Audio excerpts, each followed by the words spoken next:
অন্নপূর্ণা ভান্ডারের কাজ আমরা করছি না, করব না। এটা বিএলওর কাজ নয়, আমরা করছি না, করব না।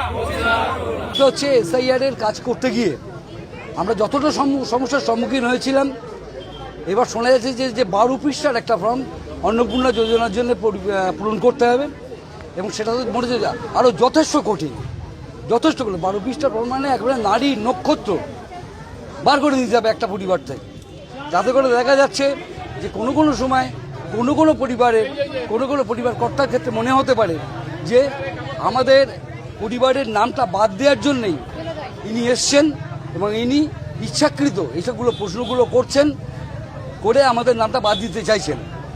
এবং এই বিএলও হিসাবে আমার যে নামটা বাদ গেছে, আমাদের বাড়ির যে পরিবারের নামটা বাদ গেছে, যদি বাদ যাবে নিশ্চিত, ম্যাক্সিমাম না বাদ যাবে লক্ষ্মীর ভাণ্ডার যারা পায় অন্নপূর্ণা যোজনার ক্ষেত্রে, তাতে করে সেই চাপটা পড়বে বিএলওদের ঘাড়ে। অভিযোগ বলতে আমাদেরকে গতকালকে একটা হোয়াটসঅ্যাপ নোটিশ করে আজকে মিটিংয়ে ডাকা হয়েছে অন্নপূর্ণা কাজের জন্য, কিন্তু যেটা অ্যাজ এ বিএলও আমাদের কোনো দায়িত্বের মধ্যেই পড়ে না। এটা প্রথম কথা। দ্বিতীয় কথা, আমরা শিক্ষক, আমরা শিক্ষাঙ্গনে ফিরতে চাই, যেখান থেকে দাঁড়িয়ে আমরা গত 6-7 মাসে বাচ্চারা আমাদের মুখটুকুই হয়তো ভুলে গেছে, কারণ গত 6-7 মাসে আমরা কদিন স্কুল করেছি সেটা আমাদের হাতে গুনে বলে দিতে পারবো আমরা। এবং তার চেয়ে বড় বিষয়, আমরা সরকারি কর্মচারী হিসাবে সেন্সাস বা আমরা কোনো ত্রাণ দুর্যোগ বা আমরা ইলেকশনের কাজ এগুলো করতে বাধ্য, কিন্তু ইসিআই এর কোনো অর্ডার বা আমাদের অ্যাজ এ ইআরও বা অ্যাজ এ এইআরও কোনো অর্ডার ছাড়াই আমরা শুধুমাত্র হোয়াটসঅ্যাপ নোটিশের ভিত্তিতে আজকে আমাদের মিটিং ডাকা হয়েছে।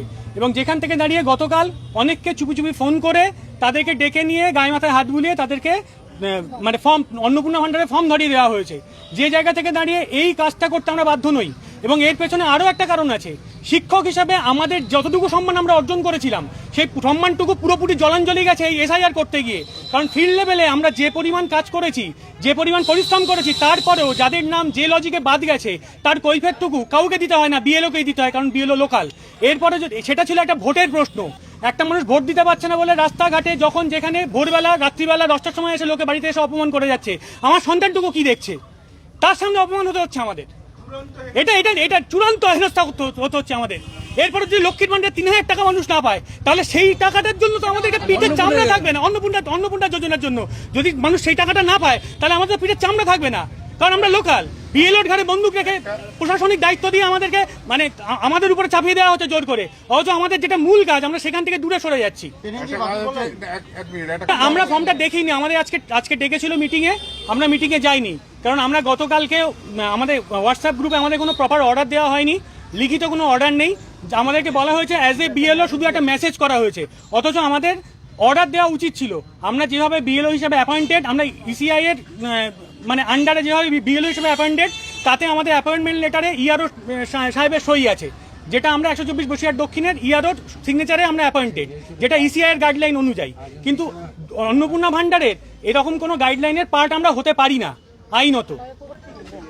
আমাদের জানি আমরা একটুখানি যে শিক্ষক হিসাবে যখন কাজে নিযুক্ত হয়েছি, ইলেকশনের কাজ, সেন্সাসের কাজ এবং ডিজাস্টারের কাজ আমাদের করতে হবে। এই 3টে কাজ আমাদের এখতিয়ারভুক্ত, আমরা করবই এই কাজগুলো। এবং অ্যাজ এ বিএলও আমরা এসআইআর এর কাজ যথেষ্ট ভালোভাবে প্রত্যেকে করেছি। হঠাৎ করে কালকে একটা হোয়াটসঅ্যাপ মেসেজ দিয়ে জানানো হচ্ছে যে আজকে 11টার সময় মিটিং আছে, অন্নপূর্ণা ভান্ডারের কাজগুলো আপনাদের করতে হবে। আমাদের মূলত দাবি হলো আমরা ইলেকশনের কাজ বাদ দিয়ে, নির্বাচন কমিশনারের কাজ বাদ দিয়ে আমরা কোনো রকম কাজের সঙ্গে যুক্ত থাকব না, কারণ আমরা স্কুলে ফিরতে চাই। আমাদের যে কাজ, মূলত আমাদের যে দায়িত্ব বাচ্চাদের ভবিষ্যৎটাকে তৈরি করা, সেই ভবিষ্যৎটাকে তৈরি করতে চাই। এখানে অনেকে আছেন যারা head teacher, TIC, assistant teacher, তারা নোডাল টিচারও অনেক ক্ষেত্রে, মিড ডে মিল বা আদার্স অনেক ক্ষেত্রে তারা নোডাল টিচার। সেই কাজগুলো ভীষণভাবে ব্যাহত হচ্ছে, একটা বাচ্চার পঠন পাঠন ব্যাহত হচ্ছে। বা এই যে এসআইআর পর্বে পরীক্ষা ছিল, সেই সময় আমরা রেগুলার স্কুল করতে পারিনি, কারণ এসআইআর এর কাজ করব না স্কুল করব। 1 তারিখ থেকে স্কুল খুলবে। আমাদের দাবি, মূলত দাবি আমরা শিক্ষক, আমরা শিক্ষকতার কাজে ফিরতে চাই। সঙ্গে সঙ্গে আমরা এটা বলছি না যে আমরা ইলেকশনের কোনো কাজ করব না। অবশ্যই ইলেকশন কমিশন নির্দিষ্টভাবে যদি আমাদের কোনো কাজের দায়িত্ব দেন, অবশ্যই আমরা সেই কাজটা করতে বাধ্য এবং আমরা করব। হ্যাঁ। হ্যাঁ করেও চলেছি, অ্যাজ এ বিএলও আমরা সেই কাজগুলো করে চলেছি, কিন্তু এর বাইরে যেগুলো বিডিও অফিস বা জিপি বা অন্যান্য ডিপার্টমেন্টের কাজ, সেই কাজগুলো বলপূর্বক জোরপূর্বক আমাদের দিয়ে করানো যাবে না, কারণ আমরা যথেষ্ট পরিমাণে অপমানিত হয়েছি, নিজেদের কাছে নিজেরা ছোট হয়েছি।